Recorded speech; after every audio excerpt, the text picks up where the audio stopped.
Assalamualaikum warahmatullahi wabarakatuh.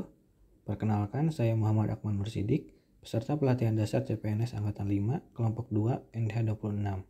Pada hari Kamis 14 Agustus merupakan agenda pembelajaran asinkronus. Tugas yang pertama yaitu mengenai personalizing values. Merancang upaya membangun budaya berakhlak dalam melaksanakan tugas sehari-hari sebagai seorang ASN yang profesional di tempat kerja. Aparatur sipil negara berperan penting sebagai pelayan publik yang profesional dan berintegritas.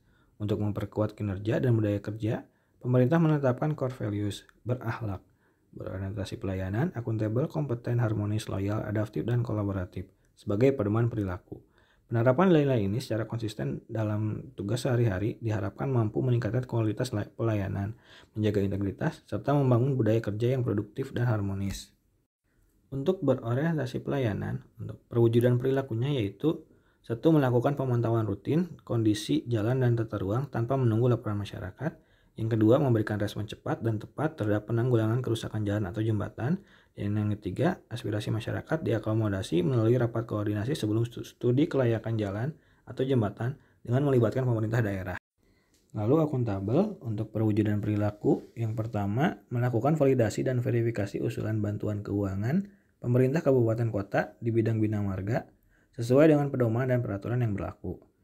Lalu yang kedua, setiap kegiatan wajib dilengkapi dengan data dan bukti pelaksanaan yang valid, yang dapat dijadikan dasar untuk evaluasi, penyusunan laporan, serta pertanggungjawaban secara administrasi maupun teknis.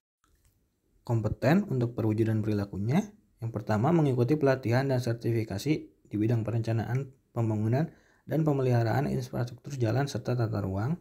Yang kedua, melatih keterampilan komunikasi agar mampu menjelaskan informasi teknis dengan bahasa yang mudah dipahami.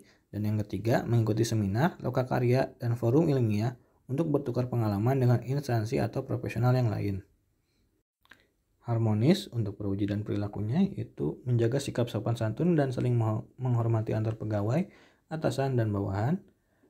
Kedua, menyelesaikan masalah melalui musyawarah, menghindari konflik personal. Yang ketiga, memberikan dukungan moral dan bantuan kepada rekan kerja yang menghadapi kesulitan.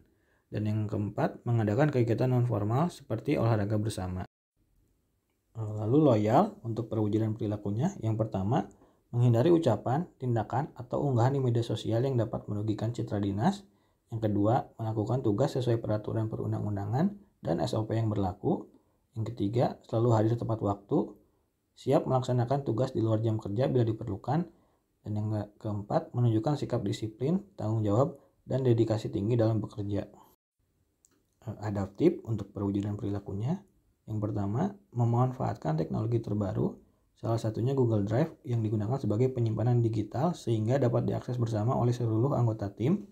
Yang kedua, menerima pembaruan kebijakan, prosedur, atau teknologi dengan sikap positif. Dan yang ketiga, memanfaatkan media daring untuk sosialisasi dan komunikasi dengan masyarakat. Dan yang terakhir, kolaboratif untuk perwujudan perilakunya. Yang pertama, melaksanakan musrenbang, penyusunan rancangan akhir rencana umum jangka panjang jaringan jalan yang mengundang pemerintah kabupaten dan kota. Dan yang kedua, berkolaborasi dengan konsultan untuk menyusun studi kelayakan jalan dan jembatan. Demikian yang dapat saya sampaikan.